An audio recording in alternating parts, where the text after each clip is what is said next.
네, 이 교회력에서 부활절기는 우리가 부활절을 지나고 난 후에 7주간 지속됩니다. 그래서 이 7주간의 절기를 다 보내고 나면 성령 강림 절기가 와요. 우리가 이 7주간 예배하고 또 부활절기를 살아내면서 이 부활의 기쁨이 더 깊어지기를 주의 이름으로 소망합니다. 아멘. 네, 우리 지난주에 비해서 보니까 한 주 사이에도 더 많은 풀들이 자랐고 또 꽃들이 피었습니다. 이처럼 영적 생명을 지닌 인간의 마음도 하나님을 찾고자 하는 갈망과 또 하나님의 형상을 회복하고자 하는 마음이 우리 안에 살아 숨쉬고 있습니다. 칼빈은 기독교 강요에서 하나님을 아는 감각이 인간 안에 내재해 있다고 강조하고 있습니다. 그런데 죄는 하나님을 아는 지식을 멀리하게 만들기 때문에 우리 모두는 다 예수 그리스도의 은혜를 통한 회복이 필요하다라고 강조하고 있습니다. 그 지식이 무엇입니까? 지금도 우리 하나님은 우리 안에 살아 계시다라는 믿음이에요. 그 감각은 우리 모두가 다 하나님의 영광을 위해 창조되었다라고 하는 진리를 아는 것입니다.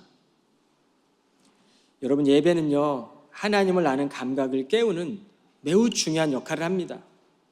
물론 우리가 매주일마다 이렇게 나와서 정한 시간에 찬양을 듣고 설교를 듣고 또 예배를 드리는 것도 중요합니다. 그러나 우리가 이 예배당 문을 나갔을 때 이 삶의 예배 속에서도 하나님을 경외하고 하나님을 알아가는 이 지식을 얻으라라고 오늘 칼빈은 말하고 있는 겁니다.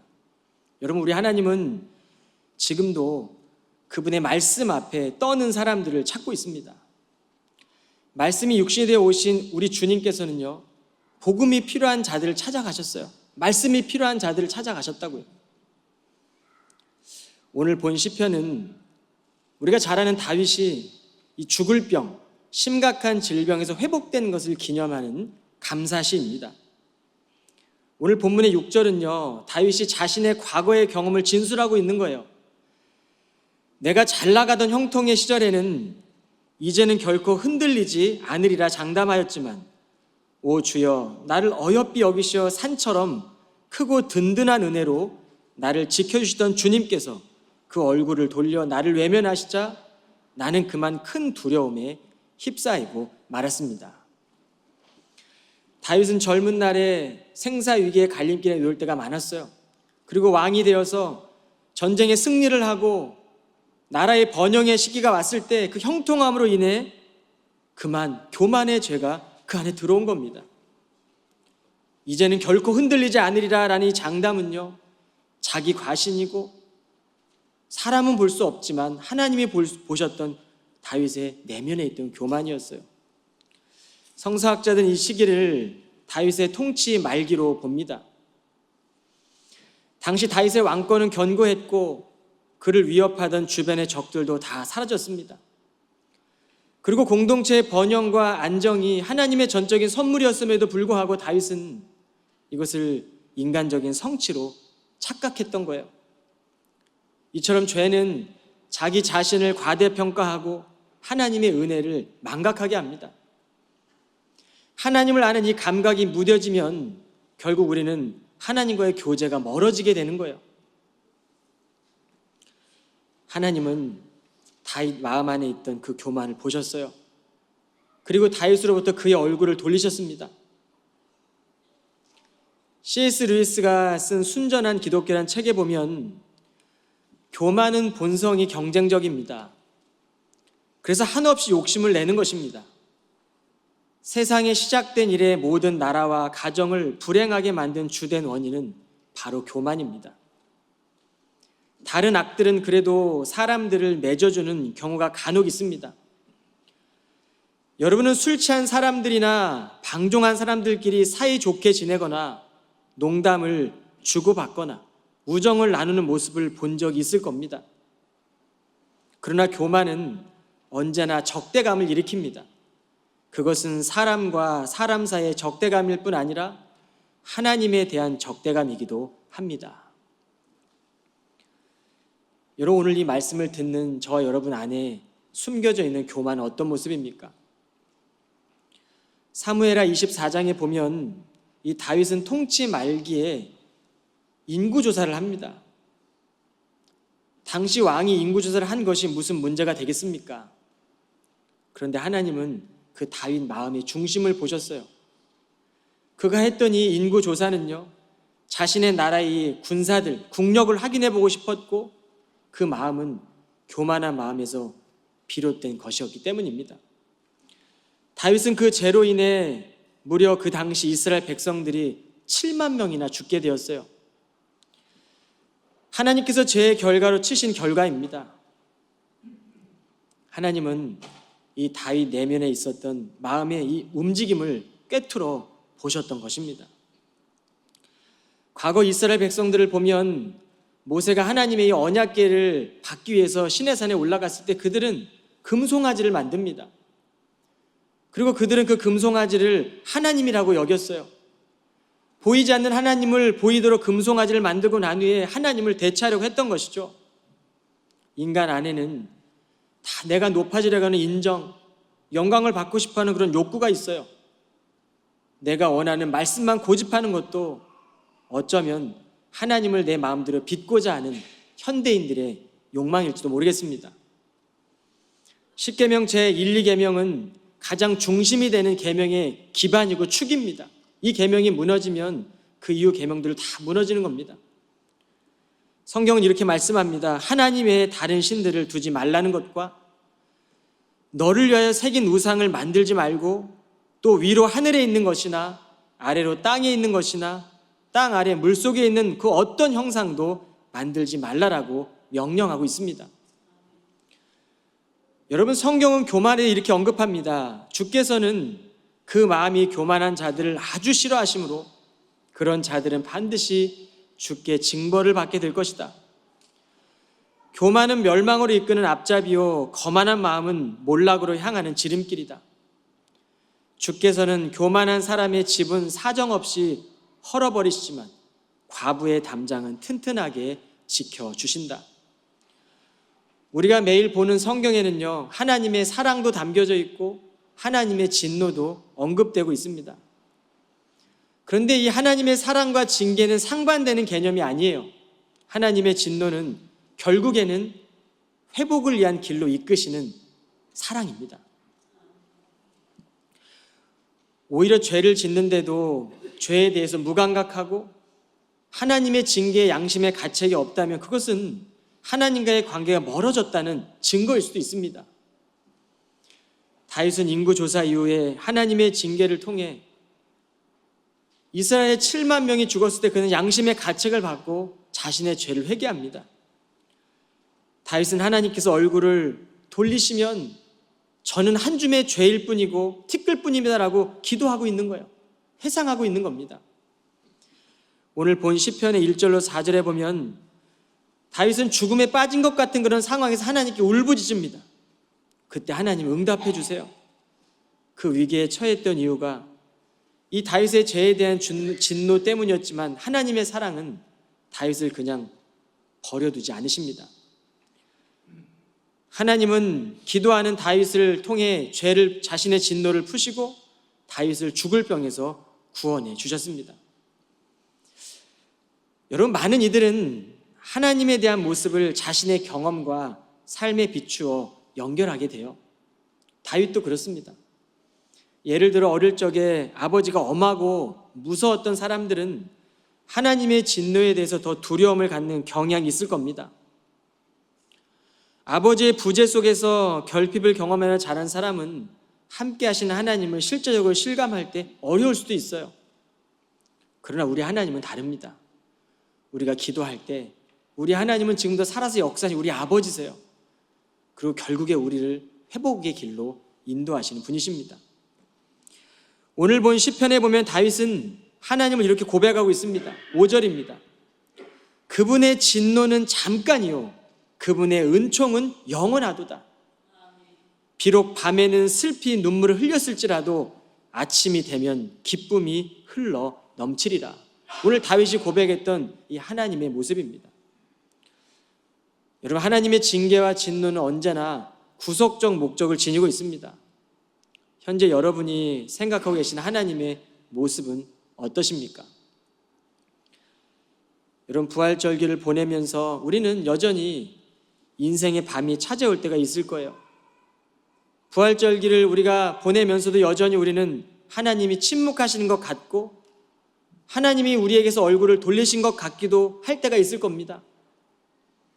길고 긴 기다림의 시간을 견뎌야 하기도 할 거예요.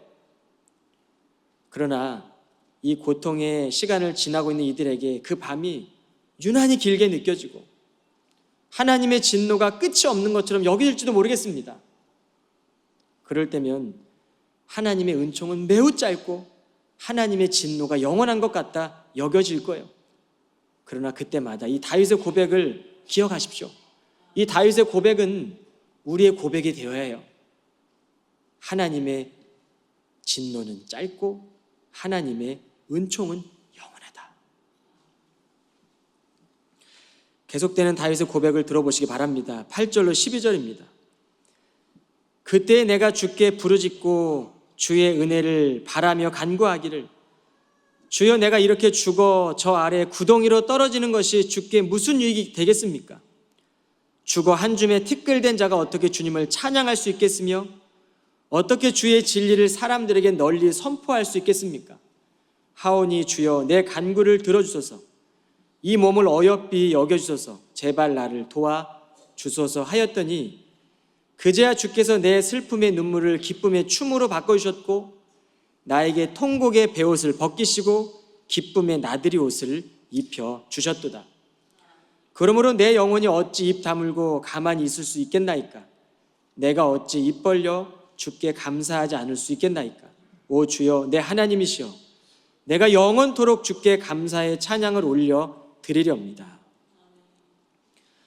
성경은 한 사람의 불순종으로 인해 세상에 죄가 들어왔다고 기록하고 있습니다. 이 불순종은 교만의 뿌리예요. 하나님처럼 되고 싶었던 교만의 죄죠. 그러나 이 한 사람의 순종으로 우리에게 구원의 길이 열렸습니다.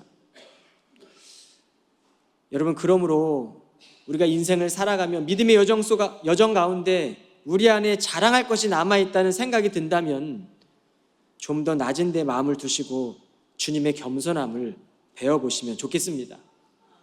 우리가 믿고 있고 우리가 경험했던 이 복음을 세상 속에서 효과적으로 전하기 위해서라면 우리는 예수님의 마음을 갖는 것이 매우 중요합니다. 빌립보서의 이 기록을 한번 보실까요? 여러분은 한 마음과 한 뜻으로 같은 사랑을 가지고 하나가 되어 행함으로써 내 기쁨이 넘치게 해주십시오. 무슨 일을 하든지 이기심이나 허영으로 하지 말고 오직 겸손한 마음으로 자기보다 다른 사람들을 더 낮게 여기십시오. 무엇보다 여러분은 그리스도 예수께서 여러분에게 보여주신 자세를 본받으십시오. 예수께서 죄인들의 편에 서자 당시 스스로 의롭다고 여겼던 바리새인들은요, 예수님의 말씀을 받아들이지 못하고 반대했습니다. 그런데 예수님은 그들의 위선을 지적하세요. 하나님의 마음을 잃어버린 그들의 외식적인 모습을 드러내셨습니다. 반면에 주님은 스스로 죄인임을 인정하는 자들에게 다가가셨어요. 저는 주님 없이는 살 수 없습니다. 소외되고 병들고 연약했던 자들을 주님은 찾아가시고 복음을 전하십니다. 그들은 복음이 없이는 살아갈 수 없는 사람이었지만 예수님이 그들의 친구가 되어주셨습니다. 만일 우리가 율법적 행위로 이루어질 수 있었다면 주님께서 인간의 죄로 인해 십자가를 지실 필요가 없었을 겁니다. 여러분, 십자가는 주님이 우리를 위해 져주신 구속의 은혜잖아요. 그러므로 예수님의 이 삶의 발자취와 구속의 은혜 가운데는 겸손함이 고스란히 드러납니다. 주님은 십자가를 지시기 전에 자신이 하나님께 돌아가실 것을 아셨어요. 그리고 제자들을 불러서 그 제자들의 발을 손수 씻겨주십니다. 그리고 섬김이 무엇인지를 구체적으로 보여주셨습니다. 이것은 주님을 믿는 자들이 마땅히 따라가야 할 길입니다. 그런데 우리는 이 깨어진 세상을 살면서, 틈이 많은 세상을 살아가면서 이 세상 가운데 우리가 느껴지는 하나님의 진노를 말할 때 하나님의 진노가 인간의 분노처럼 감정적이고 파괴적이고 또 불완전한 것으로 오해해요. 그러나 하나님의 진노는 그런 것이 아닙니다. 불안정하거나 이기적이거나 파괴적인 것이 아니에요. 하나님의 진노는요, 결국 그 거룩함과 사랑으로부터 흘러나오는 공의의 표현입니다. 여러분, 우리가 믿는 그 하나님의 기본 정서는 사랑이에요. 사랑이 아니라면 그의 아들을 이 땅에 보내줄 수도 없었고 십자가의 구원의 길을 열 필요도 없었습니다. 율법으로만 살아가면 되겠죠. 오늘 본문의 표제어는 성전 봉헌하는 찬양시입니다. 그런데 여러분, 다윗 시대에 성전이 지어지지 않았잖아요. 그의 아들 솔로몬 때 성전이 지어졌는데 이 시편이 성전을 봉헌하는 찬양시다. 뭔가 맞지가 않습니다. 이 다윗의 시가 이 성전 봉헌과는 직접적인 관계가 없어요. 그런데 이 성서학자들은 후대에 시편을 정리하는 과정에서 이 표제가 붙여진 것으로 추정하고 있습니다. 이스라엘 백성들이 바벨론 포로에서 돌아온 후에 유대인들이 성전을 완공했고 이 성전을 완공한 후에 찬양을 불렀던 그들의 심정은 마치 다윗이 하나님의 은혜로 죽을 병에서 고침을 받고 다시 살아갈 수 있는 기회를 얻고 부른 노래와도 같았을 것이다.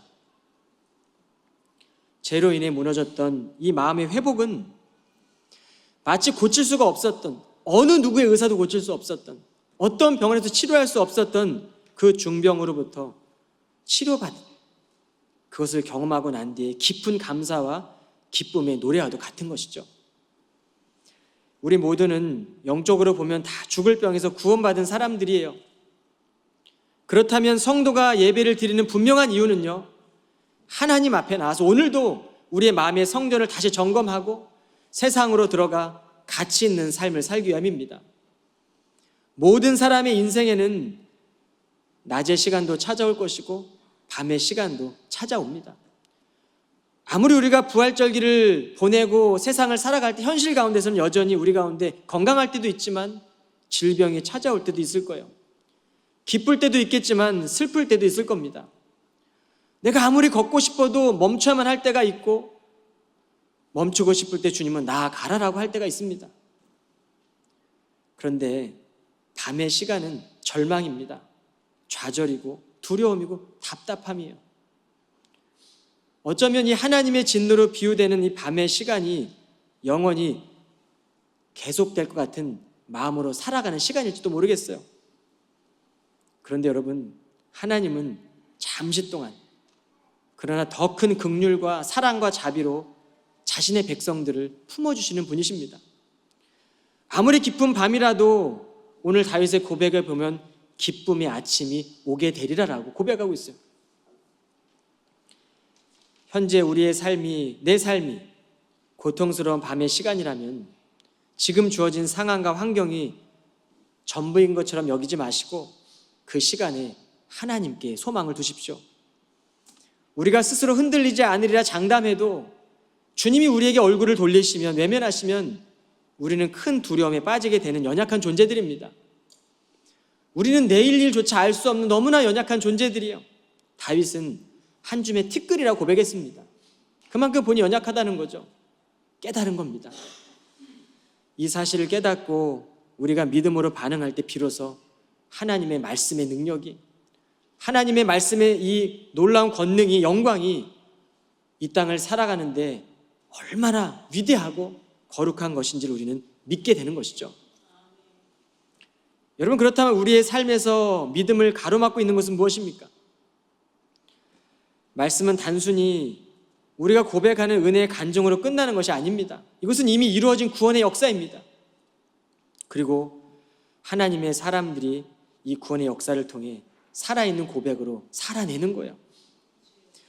우리가 말하고 있는 이 은혜와 사랑은 단지 우리의 말과 우리의 인생의 경험의 고백만이 아니라 예수님의 생명이고 예수께서 이루신 그 십자가의 피 흘림으로 남겨진 영적인 생명입니다. 그 생명이 우리 안에 다 있어요. 칼빈은 이것이 바로 하나님을 아는 감각이라고 표현한 겁니다. 지금도 살아서 역사하시는 그 하나님을 아는 지식, 우리가 이 땅을 살아가며 평생을 통해 하나님의 영광을 위해 지음받았다는 그 창조된 자녀라는 사실을 알게 되는 것이 바로 하나님을 아는 감각이다라고 말씀한 겁니다. 여러분이 은혜가 우리의 삶을 실제적으로 변화시킵니다. 그러므로 믿음의 성도들은 세상의 유혹의 속삭임 가운데서도 거절할 수 있는 용기, 세상 속에서 거룩함을 선택할 수 있는 담대함, 가정과 일터와 직장에서 정직하고 성실하게 그리스도의 본을 따르는 삶을 살아가야 합니다. 주의 길을 걷는 사람들은 이 기쁜 소식인 복음을 말로만 전하는 것이 아니라 삶으로 치열하게 살아내고 엎드려 기도로 나아가는 삶이 진정한 복 있는 사람의 삶임을 깨닫기를 소망합니다. 제가 좋아하는 찬양 중에 내 평생 살아온 길 뒤돌아보니 짧은 내 인생길 오직 주의 은혜라, 달려갈 길 다 간 후에 마치고 주의 얼굴 볼 때 나는 공로 전혀 없도다, 오직 주의 은혜라라는 찬양의 가사가 있습니다. 나의 공로를 포기하는 것은 살아있는 한 누구에게나 어려운 일입니다. 바쁘게 아둥바둥 살아가고 있는 현실 속에서, 분주한 세상 속에서 주님의 얼굴을 볼 때, 주님의 앞에 설 때 나의 공로는 전혀 없음을 고백하게 될 겁니다.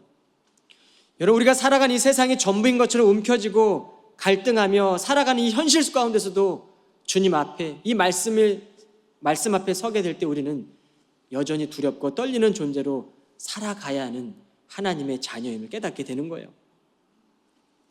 하나님의 정의를 말하면서도 진정한 은혜를 깨닫지 못하고, 하나님의 사랑을 받았으면서도 그 사랑이 어떤 사랑인지 알지 못하는 우리의 이 모습을 되돌아보면 좋겠습니다. 그리고 부활절기가 끝난 후에 성령 강림 절기에는 그 성령의 충만함으로 살아내기를 소망합니다. 로마서 5장 20절에 보면 사실 율법이 더해짐으로 죄가 더욱 증가되었습니다. 하지만 죄가 많아진 그만큼 은혜 또한 더욱 넘치게 되었습니다. 여러분, 말씀 앞에 가까이 가면 갈수록 우리는 더 큰 죄인임을 깨닫게 되는 겁니다. 죄를 지어서 죄가 깨닫게 되는 것이 아니라 하나님 말씀 앞에 두렵게 떠는 자로 설 때마다 우리는 죄인임을 깨닫게 되는 거예요. 그러나 그 죄가 많아진 만큼 은혜 또한 더욱 넘치게 되었다라고 사도 바울은 고백하고 있습니다. 율법을 통해 자신의 죄가 드러났고 그 죄가 많아졌지만 하나님의 은혜는 죄보다 더 크다라는 것이죠. 세상을 걷는 걸음이 참 무거울 때가 있습니다. 끝없는 경쟁, 세상의 가치 앞에서 복음을 아는 삶, 또 복음을 전하는 이 삶이 외로울지라도 여러분, 힘써 지켜 살아가야 합니다. 그러나 우리에게는 그 실력이 없습니다. 반복되는 쓰러짐의 길을 우리가 경험하고 잃어버릴지라도 값없이 주시는 그 하나님의 값진 은혜, 그 은혜 앞에서 결단하고 두려움 없는 믿음으로 우리가 하나님을 전적으로 신뢰하고 살아가는 거예요. 그 변함없는 하나님의 사랑을 고백하는 찬양이 한 곡 있습니다. 나의 하나님이라는 찬양인데 박우정 씨가 쓴 찬양이에요. 제가 여러분에게 소개하고 싶습니다. 나의 사랑, 너는 어여쁘고 참 귀하다. 어느 보석보다 귀하다. 내가 사랑스럽지 않을 때 너를 온전히 사랑하고 너와 함께하려 내가 왔노라. 주의 사랑, 이 사랑은 결코 변치 않아 모든 계절 돌보시네. 풀은 마르고 꽃은 시드나 주의 말씀은 신실해. 실수가 없으신 주만 바라라. 주의 나라와 뜻이 나의 삶 속에 임하시며 주님 알기를, 주만 보기를 소망해. 거룩히 살아갈 힘과 두려움 없는 믿음 주실 나의 하나님, 완전한 사랑 찬양해. 여러분, 이 찬양이 우리의 믿음의 고백 아니겠습니까? 다윗의 고백은 영원토록 주께 이 감사의 찬양을 올려드리겠다는 신앙의 표현입니다. 이것은 잠시의 기쁨이 아니라 찬양의 가사처럼 우리의 연약함 속에서도 우리를 돌봐주시고 거룩히 살아갈 힘과 두려움 없는 그 믿음을 주실 하나님을 찬양하는 것, 이것이 바로 저와 여러분의 고백이 되어야 될 줄로 믿습니다. 여러분, 저와 여러분은 이제 매 순간 기뻐할 수밖에 없는 존재가 되었습니다. 이제 우리는 그 선한 일을 행하시는 주님을 바라보며 걸어가는 것입니다. 삶의 모든 순간이 감사의 찬양이 된 거예요. 모든 계절이 우리에게는 하나님의 은혜입니다. 과거의 은혜로 기억하며 사는 것이 아니라 지금 오늘 이 시간, 이 현재의 은혜로 우리가 살아가야 돼요. 이 현재 가운데 주시는 하나님의 풍성한 은혜를 발견하고 그 은혜 받은 자로 살아가게 한 삶의 결단이 바로 예배입니다. 우리는 이미 주님을 다 모신 사람들이에요. 그러므로 예배를 통해 우리는 매 순간 이 주님의 마음을 돌아보아야만 합니다. 형통하고 평안할 때일수록 우리는 더 주님을 의지하셔야 돼요. 그리고 밤에 시간이 오고 곤고한 날에는 성경은 보면 주님께 찬양하라고 말씀합니다. 찬양을 통해 우리가 성령의 능력을 경험하고 우리 힘으로 할 수 없지만 그 시간들을 걸어가게 되는 것이죠. 여러분, 교만과 은혜는 같은 자리에 설 수 없어요. 절대 양립할 수 없습니다. 하나님과 여러분은 아시잖아요. 우리가 어떤 마음으로 살아가고 있는지를. 은혜는 하나님을 경외하는 자들, 하나님의 말씀 앞에 두려워 떠는 자들에게 임하는 거예요. 은혜는 겸손한 자에게 허락되는 하나님의 선물입니다. 이제 교회의 문을 열고 삶의 자리로 나아가실 텐데요, 하나님께 드린 이 마음을 남겨두지 마시고 이 은혜를 다 갖고 나가십시오. 그리고 매일의 삶 속에서 하나님을 기억하십시오. 그리고 찬양하는 사람들로 살아가시기를 소망합니다. 그럴 때 한 주간의 삶이 우리 안에 이 부활의 기쁨이 더 깊어질 것이고 부활의 능력이 우리의 능력이 될 줄로 믿습니다. 아멘. 기도하겠습니다. 사랑의 하나님, 우리를 죄와 고통 가운데 건져내시고 슬픔 대신 기쁨의 옷을 입히시는 주님의 은혜에 감사드립니다. 잠시 동안 눈물의 밤이었으나 주의 은혜로 아침에는 다시 기쁨이 찾아옴을 저희는 믿습니다. 우리를 회복시키시고 다시 서게 하시는 주님의 손길을 신뢰합니다. 이제 우리의 삶이 주님을 찬송하는 증거가 되게 하옵소서. 어떤 상황과 계절 속에서도 주님만을 바라보며 감사하는 삶을 살게 하옵소서. 예수 그리스도의 이름으로 기도하옵나이다. 아멘.